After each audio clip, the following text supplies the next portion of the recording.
Perfect. It doesn't have to be a good game. Okay, sweet. All right.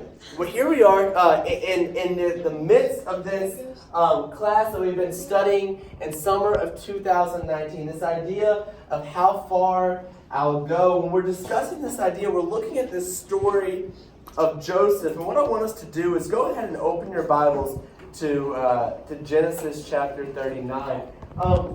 If you remember last week, we went in and had a depth discussion about the temptation that Joseph would have faced while he was in Potiphar's house, and how he started his life. And you know what we're gonna do? We're gonna prop this like this. Again, my bad. Yeah, no, it's not your fault. It's my fault. But how he started his life in Egypt, and then he gets tossed in prison. What we're gonna do is, I hope that we're gonna take a look back. I'm clever with the slide, as you can see. But I want us to look back at these verses that we actually read last week. But I think that when we go back and read into them this week, we're going to find that they really set up well what we're going to be studying this week. So, starting in verse 19 of chapter 39, it says, "As soon as his master heard the words that his wife spoke to him, 'This is the way your servant treated me,' his anger was kindled." So Potiphar gets told by his wife, "Hey, Joseph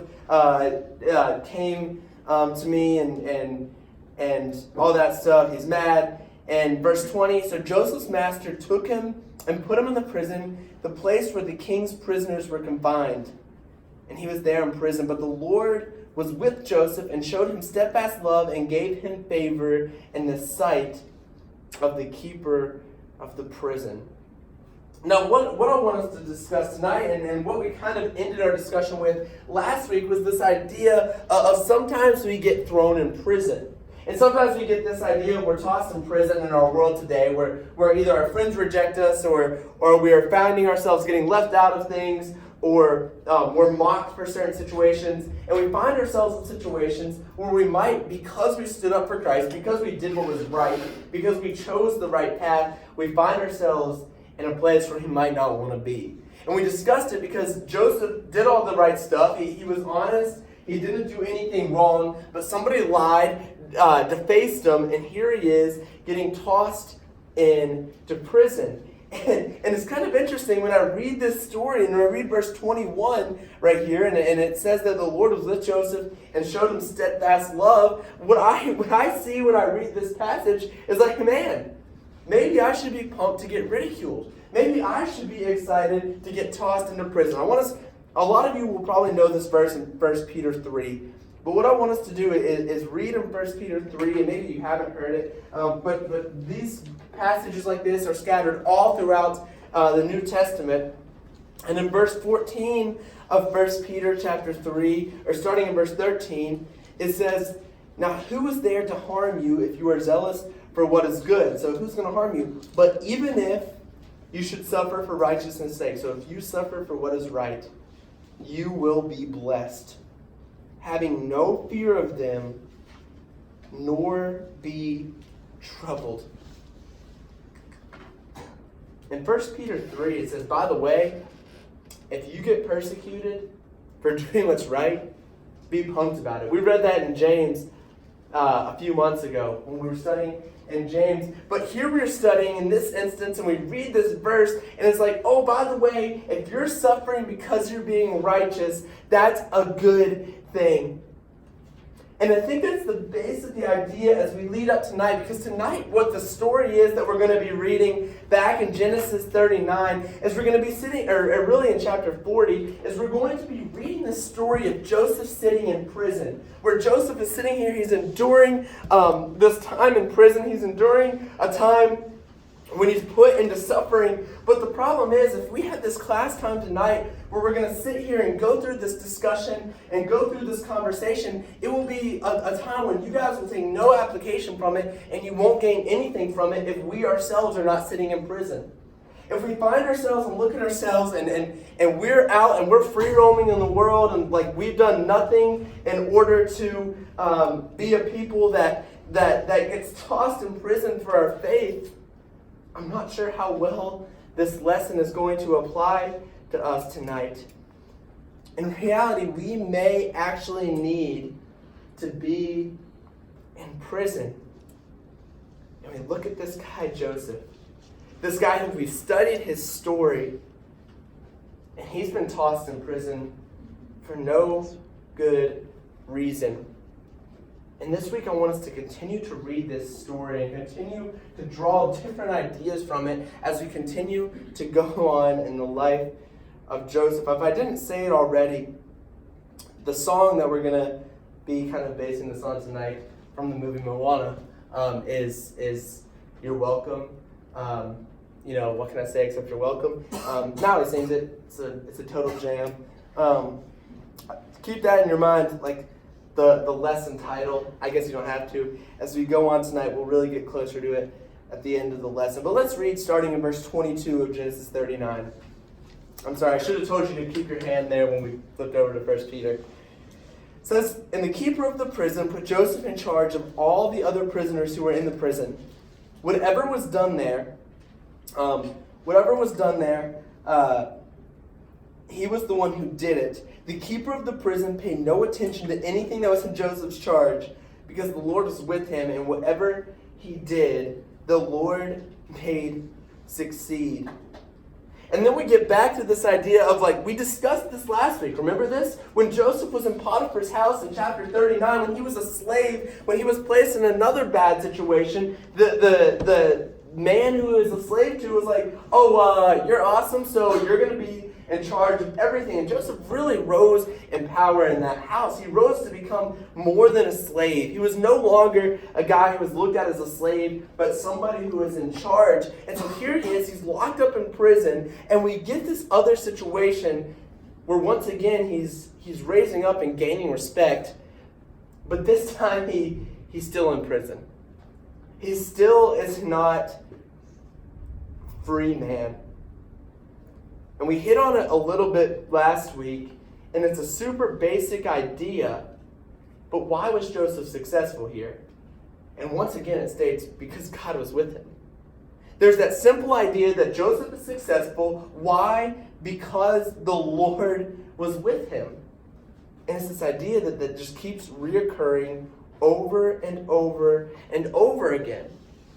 And to take it to the next level, a lot of times when people got tossed into prison in these days, they would end up dying. A lot of times they would be tortured. They would be in the worst possible situation. Yet Joseph was tossed into this prison, and God didn't leave Joseph to die. Joseph was tossed in this place where he's a prisoner, he's the scum of the earth, in accordance to the rest of the nation. If he were to be walking out of there the next day, people would look at him and say, "Joseph, you're an ex-con, you're a total prisoner, you're a total loser, we can't stand you, we want to stay away from you, you're probably a dangerous man," based on the convictions that got you into prison. But when Joseph was in prison, God did not leave him there. God was right by his side through the toughest of times.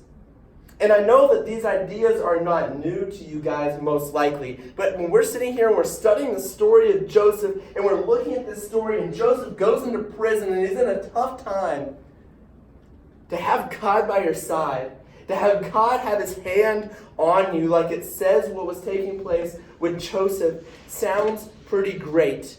The idea that God could be with us through everything that we're going through sounds phenomenal. And last week we talked about this idea. I don't know if you guys remember this from last week. Maybe some of you weren't here. But last week we talked about this idea of maybe we're going through great times. Remember I brought up varsity starter on the sports team, where you're dating the hottest guy or girl in school, that type of thing. You're put in a great situation, that type of setting. We talked about that last time, and that are we going to let God be there by our side? Are we going to choose him through all of that? And this week I want us to look at the opposite of that a little bit. Through the worst times in our lives, when we get tossed in prison, are we going to let God be by our side? See, Joseph didn't get tossed into prison and look at God and be like, "Bye, God. Are you kidding me? You let me get taught. All I did when I was in Potiphar's house was honor you. All I did when I was in Potiphar's house was worship you. I was your servant through everything, and then you tossed me into prison. Forget you, God. I'm done with you." Joseph doesn't say that. While he's in prison, in the darkest time of his life. Later on, and we'll see this in a little bit, the prison is called a pit. So for another time in his life, he's tossed in a pit. And for another time when he's tossed in a pit, he chooses God.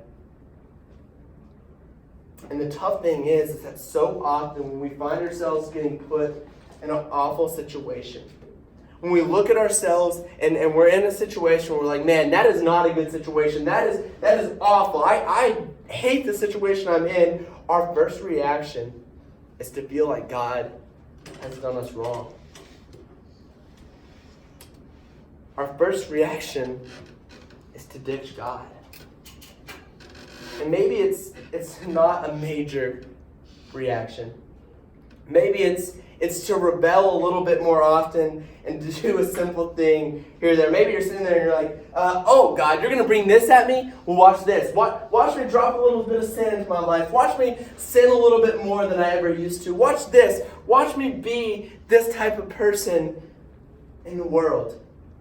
Watch me toss a little sin in my life. What are you going to do to me, God? And we rebel a little bit. Maybe when we walk into worship, we stop worshiping Him with any praise. We forget that God exists, and we're like, you know what, God, if you're going to treat me this way, if you're going to allow this stuff to happen in my life, the last thing I'm going to do is worship you. Maybe you're sitting there and you're sitting there thinking prayer doesn't work. Somehow my notes got very messed up. Maybe you're sitting there and you're like, I've prayed for this person to live through the sickness so many times. Every single day for the last year, and they just died, God. Why? Lord, I have prayed for this grade on the test. Lord, I have prayed for this, and the last thing that's happening is any of that stuff. And so a little bit of rebellion is God, through this tough time that I'm going through, forget prayer. It doesn't work.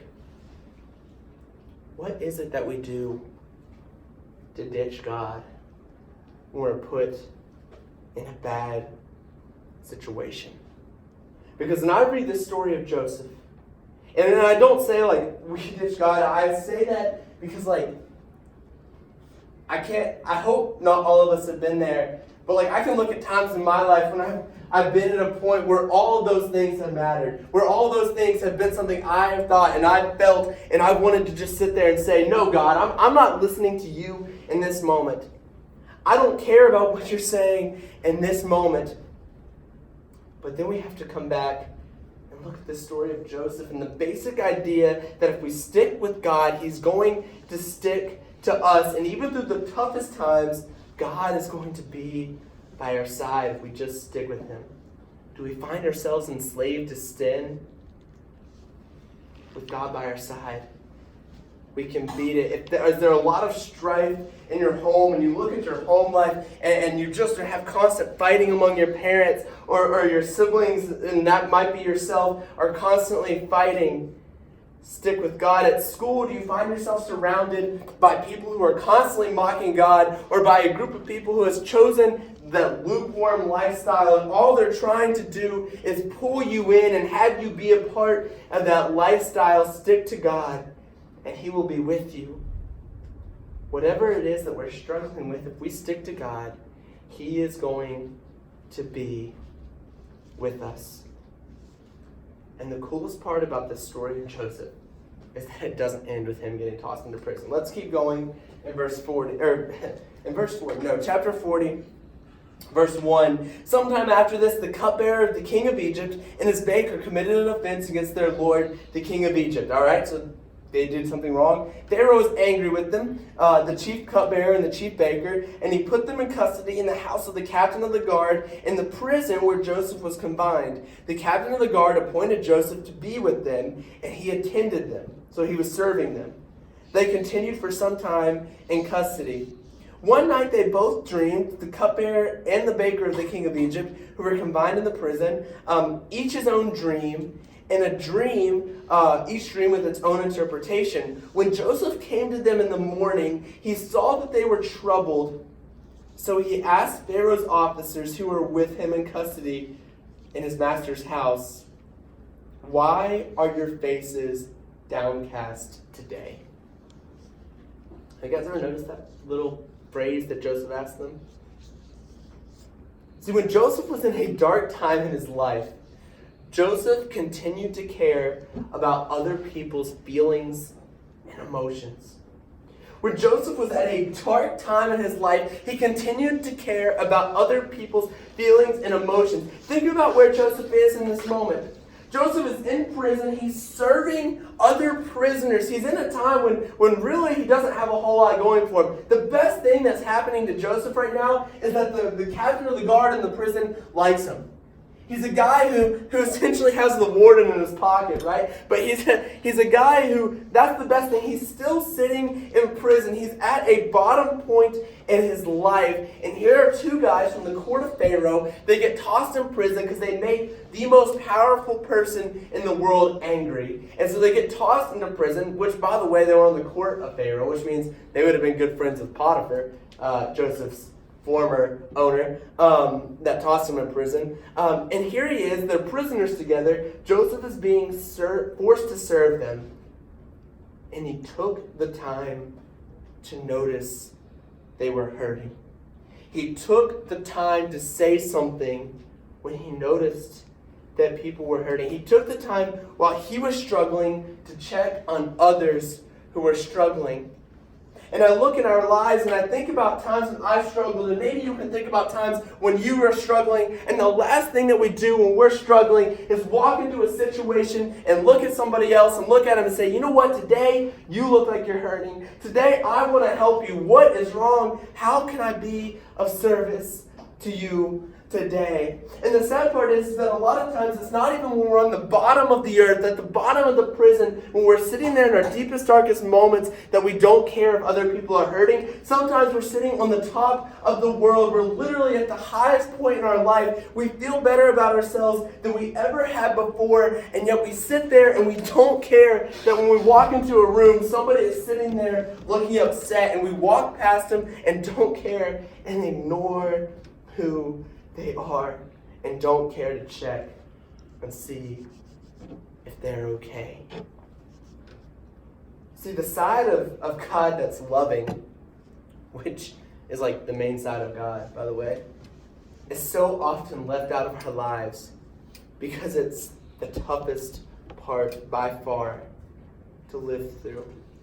It's the part that is so incredibly tough for us to conquer. And here's Joseph in prison, and his only concern at this moment was why other prisoners were upset. Didn't matter what type of day he was having. It didn't matter that he was serving people. It didn't matter that he was sitting in prison. What he cared about was helping others. And in our life, every single day, do we look for a way that we can help someone else? Whether we've had the best day of our life or the worst day of our life, what are we going to do to care about others? And Joseph did it, and because of it, we see that he found favor with God. And if we look to other people and we try our very best to show them care and to show them love and to wrap our arms around them through whatever they're going through, we will find favor in the sight of God. What happens next is, we're not going to read it all. The two guys come to Joseph. They're like, bro, we had these dreams. That's what happens in the next verse. They're like, we've had these dreams. We don't know how to interpret them. They're kind of weird. Joseph is like, all right, throw them at me. So they tell him the cupbearer's like there was this vine, yada, yada, yada, all these great things. And Joseph is like, well, cupbearer, this means that you're going to be reinstated back into Pharaoh's court, and you're going to keep on going with your job. And then the good old baker, he is like, hey, cupbearer's going back into his job, and he's like, this is my dream. And Joseph is like, well, based on that dream, you're going to hang from a tree. Not the greatest thing. And he says both of these things will happen in 3 days. And he requests on the third day, he says, please remember me. When my interpretation comes true, by the way, when I've predicted the future, when I'm like the mastermind here, he didn't say it like this. He says, by the way, can you just remember to mention me to Pharaoh?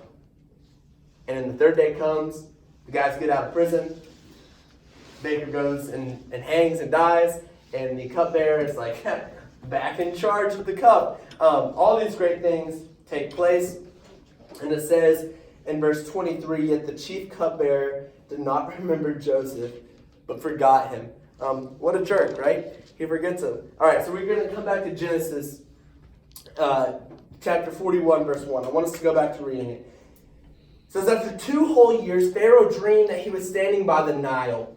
Now, I want us to stop there. I think, you guys ever notice this? Have you guys ever noticed the amount of time that takes place? Okay, Joseph is sitting here in prison. Hey, remember me? They're like, okay, oh wait, we forget all about it. That's all terrible.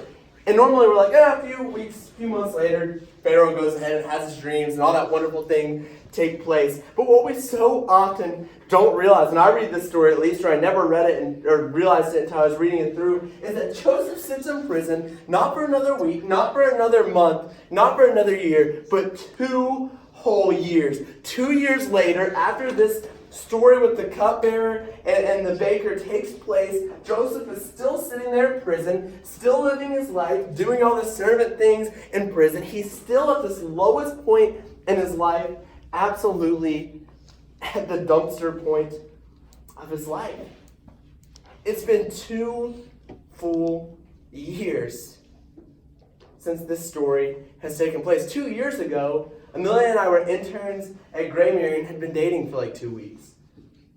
2 years ago, a lot of you probably didn't have a driver's license, or you weren't in high school, or you maybe, I'm trying to think, 2 years ago, in 2 years, what I'm trying to get at is a lot can change in 2 years, okay? Like, the world changes a lot in 2 years' time. And so here's Joseph, and it's been 2 years since he's had this encounter with the baker and the cupbearer in this moment. And you want to talk about a long time in custody. You want to talk about a long time sitting in a dark prison.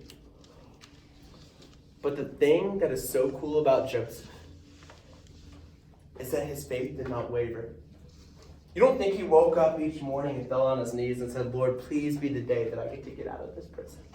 Lord, please help this to be the day when I no longer have to sit here in misery, when I no longer have to suffer. Lord, please help today to be that day.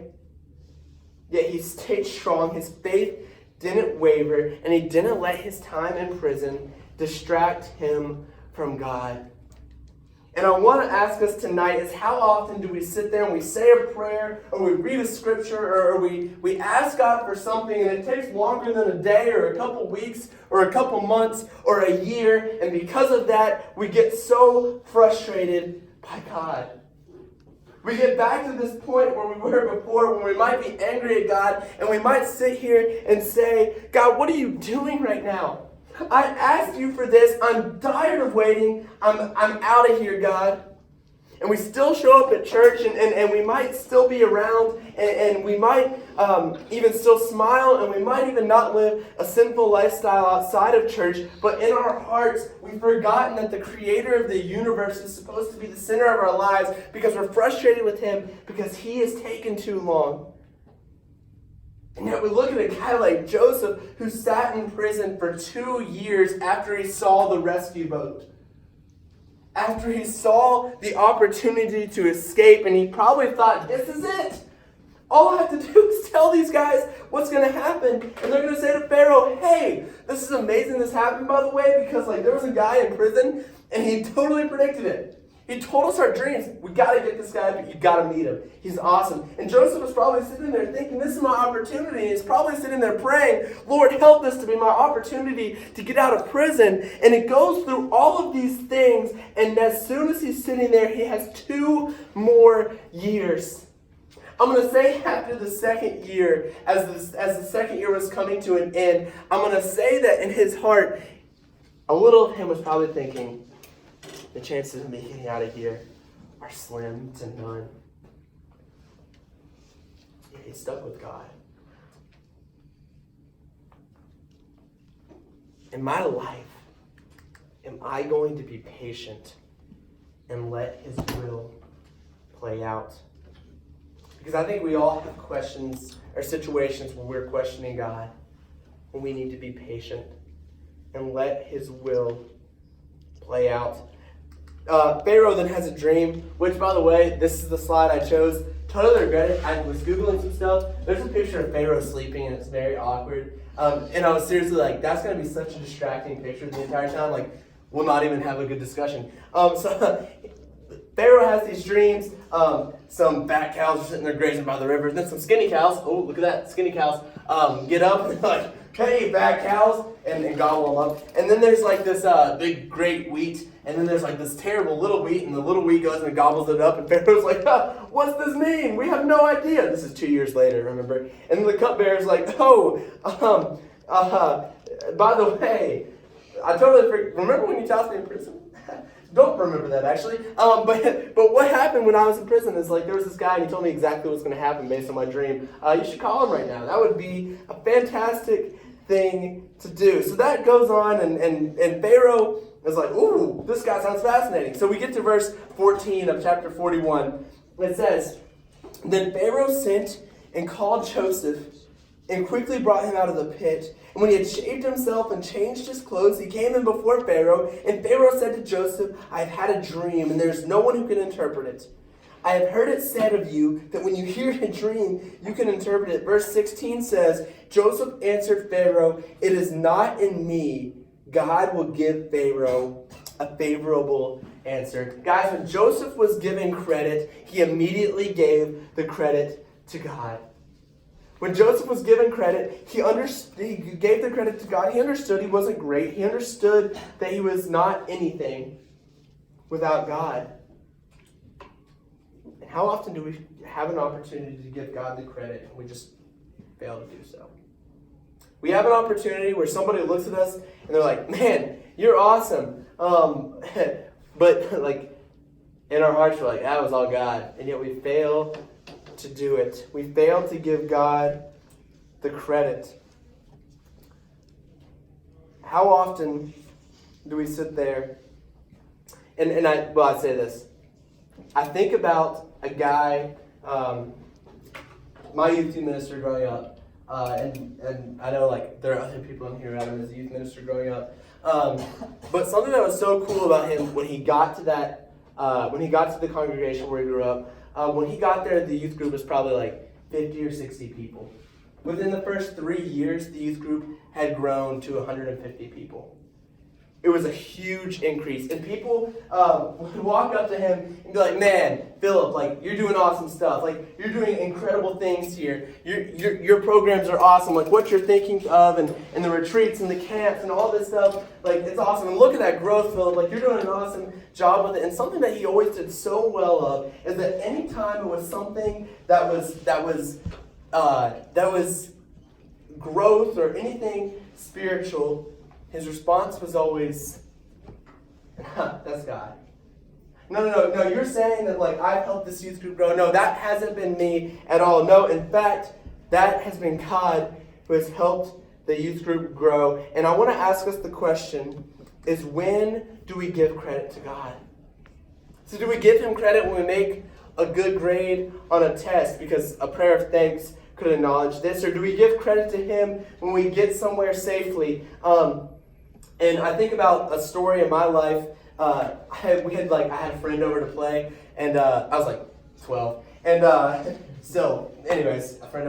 he came over, and like we like sprinted out to the swings in the backyard and like plopped down. And he was like, dude, what are you doing? And I was like, what do you mean? He's like, we haven't prayed yet. I was like, what? He was like, we got to your house safely.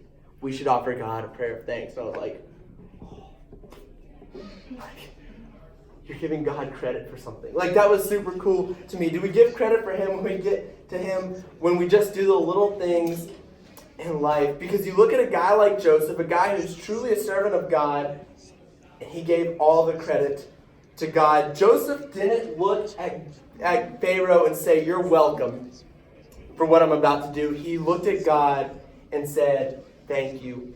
Because of this attitude, God was about to allow Joseph to rise to power. And I know that class is like over, but I want us to sit here for just a couple more minutes because I think this is really cool. The song from the movie Moana is very much of a song of a character saying, look at how awesome I am, right? I'm about to read some lyrics because I want to. And this is like not based in any order whatsoever. It says, the song goes, you're face to face with greatness and it's strange. You don't even know how you feel. I know it's a lot, the hair, the bod. Hey, what has two thumbs that pulled up the sky when you're waddling yay high? This guy, when the nights got cold, I want to sing so bad, who stole the fire from down below, you're looking at him, yo. Kid, honestly, I can go on and on. I can explain every natural phenomenon.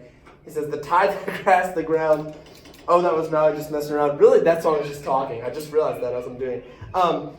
But in our lives, it's super easy, just like Maui in this instance, to be like, hey, look what I did. Like, look at all these great things I've done. And it just so happened, like, in the movie, Maui was like the guy who did it. But in our lives, it's so easy to be like Maui, to be like, check out what I did. Check out the grade I just pulled on the test. I studied so many hours for that. Look at the amount of homework I have. I want to be so much more intelligent than you are. Look at like the amount of hours I'm working right now. Like I'm totally like you think you're working a lot of hours? Check out my work schedule. I am just dominating you with work hours. Look at you have to be up early in the morning. I'm up at 5:30 every single day. Like get on my level. Look at how great I am at this sport. Look at how smart I am when it comes to the things I'm interested in.